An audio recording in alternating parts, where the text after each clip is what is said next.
Hello friends, ఇవాళ బంతిపూలు చాలా పూసాయి మన ఫ్రంట్ యార్డ్లో. ఎల్లో కలర్ పువ్వులు, ఆరెంజ్ కలర్ పువ్వులు.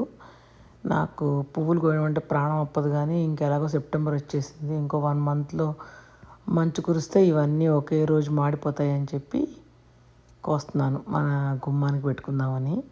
ఆ కోసేటప్పుడు కూడా వెనకాల నుంచి కోస్తున్నాను. సో ముందంతా పువ్వులు, ఇంకా పువ్వులు పూసి అందంగా ఉంటాయని. ఇవి డాలియా చెట్లు.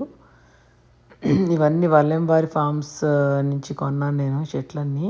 బంతిపూలు మాత్రం ఐమ్ సో హ్యాపీ. అసలు ఎంత బాగా పూసాయో.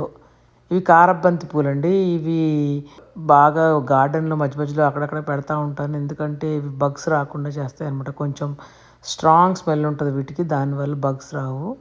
ఇదిగో మధ్యలో బంతిపూలు కోసేటప్పుడు మధ్యలో నాకు 2 బీరకాయలు కూడా దొరికాయి. వినాయక చవితి కదా, రేపు బీరకాయలు కూడా పెడదాం అనుకుంటున్నా దేవుడికి పత్రి దగ్గర. బంతిపూలు గుచ్చుతున్నాను. ఒక దారం తీసుకొని దాన్ని 2 పేటలుగా వేసి, పెద్ద దబ్బడం లాంటిది ఉంది మా ఇంట్లో, దాంతో బంతిపూలు అన్నీ గుచ్చుతున్నాను. ఈ పువ్వులన్నీ డివైడ్ చేసుకున్నాను. ఎల్లో కలర్ పువ్వులు ఎక్కువ ఉన్నాయి, ఆరెంజ్ కలర్ పువ్వులు కొంచెం తక్కువ ఉన్నాయి. సో 2 ఎల్లో, ఒక ఆరెంజ్ పెట్టి కడుతున్నాను. దాని తర్వాత మధ్యలో కరెక్ట్గా మధ్యలో గుమ్మం దగ్గర కొన్ని మన దగ్గర ఈ కారబంతి పూలు కూడా కోసాం కదా, అవన్నీ కూడా కడుతున్నాను అనమాట. ఈ దారానికేమో అటు చివర ఇటు చివర రింగుల్లాగా వేసుకున్నానండి. ఎందుకంటే ఒక్కొక్కసారి మనకి గుమ్మం దగ్గర ఎక్కువ అవుతుంది, తక్కువ అవుతుంది. సో అలా రింగులుగా వేసుకుంటే ఏంటంటే మన మెజర్మెంట్ని బట్టి ఏ రింగ్లో పెట్టాలంటే ఆ రింగ్లో పెట్టుకోవచ్చు. ఇక ఆల్మోస్ట్ బంతిపూలు రెడీ అయిపోయిందండి. సో ఈ బంతి పువ్వులు ఓన్లీ గుమ్మాలకే వాడాలి, దేవుడి దగ్గర పెట్టడానికి వాడుకోకూడదు. అది ఎందుకు అంటే ఇన్స్టాగ్రామ్లో ఒక రీల్ తయారు చేశాను.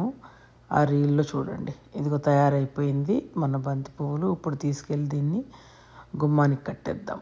ఈ గుమ్మానికి కట్టాలంటే కొంచెం మా అబ్బాయి హెల్ప్ కావాలి. నిచ్చెన వేసుకుని కడతాడు. టైం అయిపోయింది దానికి, అందుకని స్కూల్ డ్రెస్లో కనిపిస్తున్నాడు మీకు. నేను డైరెక్షన్స్ ఇస్తున్నాను. పాపం ఈ రింగు, ఆ రింగు, ఈ మేకు అని చెప్పి చెప్పింది విని అలా కడుతున్నాడు అనమాట. కట్టేశాడు. ఇదండి ఫ్రెండ్స్ మన బంతి పువ్వులు. ఓకేనండి, వినాయక చవితికి బంతి పూలు గుమ్మాన్ని కట్టడం అయిపోయింది. ఇంక ఇప్పుడు పూజ చేసుకుందాం. Happy gardening.